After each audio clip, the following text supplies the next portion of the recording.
আসসালামু আলাইকুম রহমতুল্লাহি ওয়া বারাকাতুহু। প্রিয় দর্শক, আমরা বলেছিলাম যে আজ বৃহস্পতিবার মুক্তি পাবে লুৎফুজ্জামান বাবর। সত্যি সত্যি আজকে ফুলের তোড়া দিয়ে ওনাকে বরণ করে নিয়েছেন ওনার পরিবার, দলীয় নেতাকর্মী সহ অসংখ্য শুভাকাঙ্ক্ষীরা। কেন্দ্রীয় কারাগার থেকে ওনাকে নিয়ে যাওয়া হয়েছে বাসায়। প্রিয় দর্শক, আজকের এই খুশির দিনটায় আমরা স্মরণ করে রাখতে পারি যে ২৪-এর গণ অভ্যুত্থানে যারা শহীদ হয়েছে, জীবন দিয়েছে, যাদের যুদ্ধ ত্যাগের বিনিময় কিন্তু আজকে লুৎফুজ্জামান বাবর এই মুক্ত হাওয়ায় ঘুরে বেড়ানোর সুযোগ পেয়েছেন। দীর্ঘ ১৭ বছর স্বৈরাচার শেখ হাসিনার কারাগারে উনি বন্দী ছিলেন। ১৭ বছর পরে একটা মানুষ এই খোলা আকাশের নিচে পরিবারের কাছে, নিজের স্ত্রীর কাছে, নিজের সন্তানদের কাছে ফিরত আসাটা যে কত বড় পাওয়া, কত বড় আকুতি লুকিয়ে ছিল হৃদয়ের ভিতরে। সেই লুকিয়ে থাকা হৃদয়ের ভিতরে আকুতিগুলা আজকে প্রকাশ করবে স্বামী স্ত্রী, আজকে প্রকাশ করবে তার সন্তানের সাথে তার এই ১৭ বছর হারিয়ে যাওয়ার সময়গুলা। প্রিয় দর্শক, এই সব কিছু যদি জুলাই আগস্টের গণ অভ্যুত্থানের শহীদদের বদলা হয়ে থাকে, তাহলে আমি কি ভুল বলবো নাকি আমি কি কোনো মিথ্যা বলছি?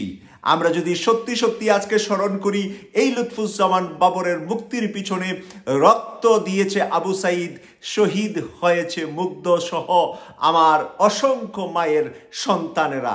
হাত হারিয়েছে, পা হারিয়েছে, চক্ষু হারিয়েছে যারা, তাদের প্রতি আমরা সব বিষয়ে যদি কৃতজ্ঞতা প্রকাশ করি অথবা তাদের কথাই যদি স্মরণ করি, তাহলে সত্যি সত্যি আমরা সত্যিকারের কৃতজ্ঞ মানুষ হতে পারবো।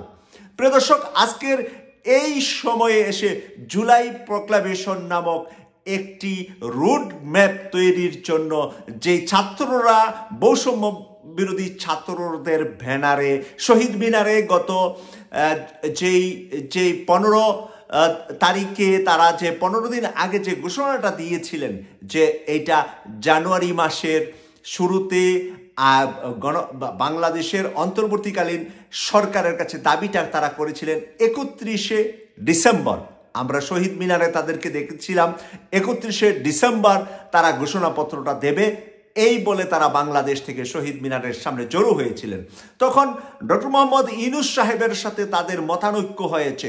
ইউনূস সাহেব বলেছে এটা সরকারিভাবে করতে হবে, এটা বেসরকারিভাবে ছাত্ররা যদি ঘোষণা দেয় সংবিধানের সাথে, সরকারের সাথে, রাষ্ট্রের সাথে, প্রেসিডেন্টের সাথে, রাজনৈতিক দলগুলোর সাথে বিভিন্ন ধরনের সমস্যা তৈরি হতে পারে।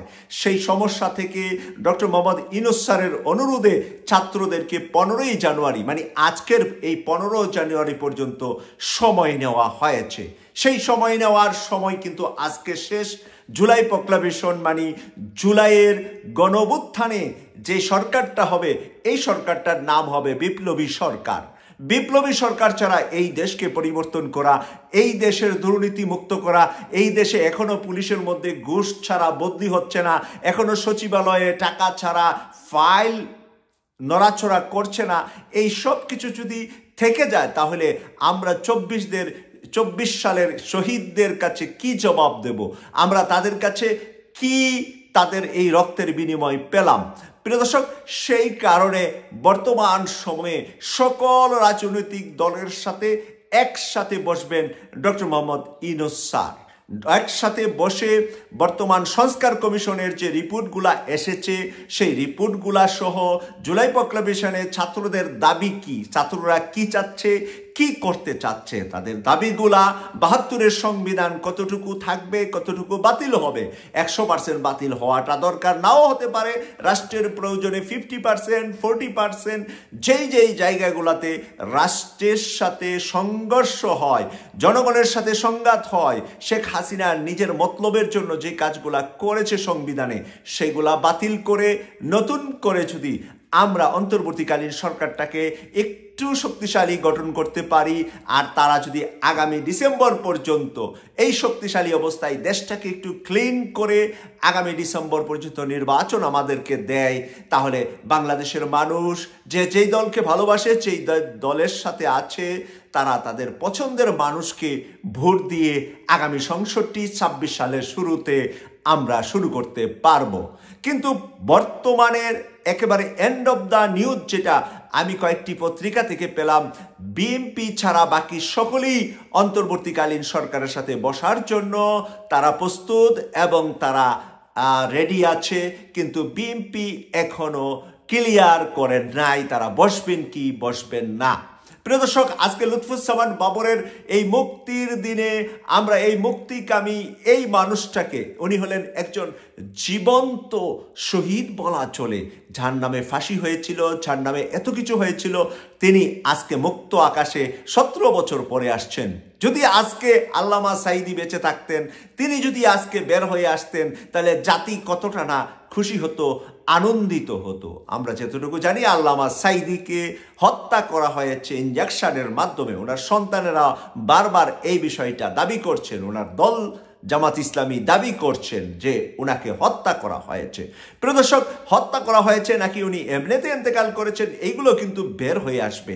আর এই জুলাই প্রক্লেমেশনের উপরে সেই সিদ্ধান্তটা ছাত্ররা নিতে চাচ্ছে যে একটা শক্তিশালী সংবিধানের এই হিবিজিবির ভিতরে, শেখ হাসিনার সংবিধানের ভিতরে থেকে আমরা ৭২-এর শেখ মুজিবের সংবিধানের ভিতরে থেকে আমরা দেশটাকে গড়তে পারবো না। গড়ার জন্য পরবর্তীতে যারা সরকার গঠন করবে তাদের জন্য সুবিধা হবে, কারণ পরবর্তীতে সরকার যারা গঠন করবে তারা ইচ্ছে করলেই সংবিধান বাতিল করলে বিরোধী দল থাকবে, অন্য দল থাকবে, আওয়ামী লীগ দেশ বিদেশে বিভিন্ন ধরনের সমস্যা, হ্যারাসমেন্ট করবে সরকারটাকে। আর এখন যদি করা হয় তাহলে এটা নাম যাবে কার? ইউনূস সরকারের অন্তর্বর্তীকালীন সরকার করেছে, নিরপেক্ষ সরকার করেছে, কারো উপরে এটার কোনো দায়িত্ব গেল না বা কারো উপরে কেউ চাপাচাপিও করতে পারবে না। আর ইউনূস সরকারের যে শক্তিটা আছে আন্তর্জাতিক অঙ্গনে, পরবর্তীতে নির্বাচিত সরকার আসলে আন্তর্জাতিক অঙ্গনের সাপোর্ট সবাই পাবে, এটা বলাটা এত সহজ হলেও বাস্তবতাটা এত সহজ নাও হতে পারে। তাই পরবর্তীতে ভারতীয় বা অন্য কোনো দেশের চাপে পড়ে আমরা অনেক সংস্কার নাও করতে পারি, করার সুযোগ নাও পেতে পারি।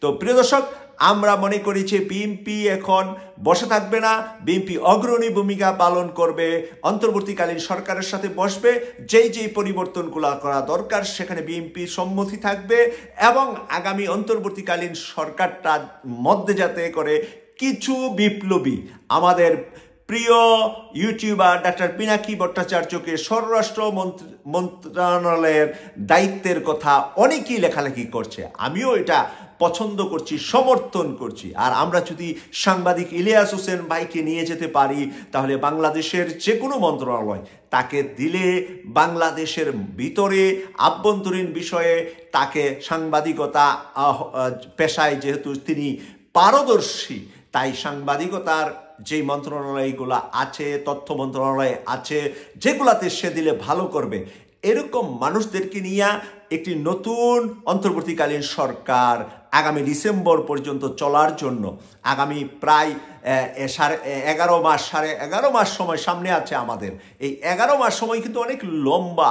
আগে অন্তর্বর্তীকালীন সরকার কতদিনের জন্য আসতেন? 3 মাসের জন্য আসতেন। 3 মাসে অনেক কিছু করেছেন, তাই 11 মাসে অনেক কিছু করা যাবে যদি না ওই মনের, ওই মানসিকতার, ওই ধরনের কিছু যোদ্ধাকে আমরা এখানে অ্যাড করতে পারি। কেটিভি 24-এর আজকের আলোচনা সম্পর্কে আপনাদের মন্তব্য দেখব আমি কমেন্টস করে। আমি সৈয়দ মাসুক, বর্তমানে অবস্থান করছি সৌদি আরবের রাজধানী রিয়াদে। আল্লাহ হাফেজ।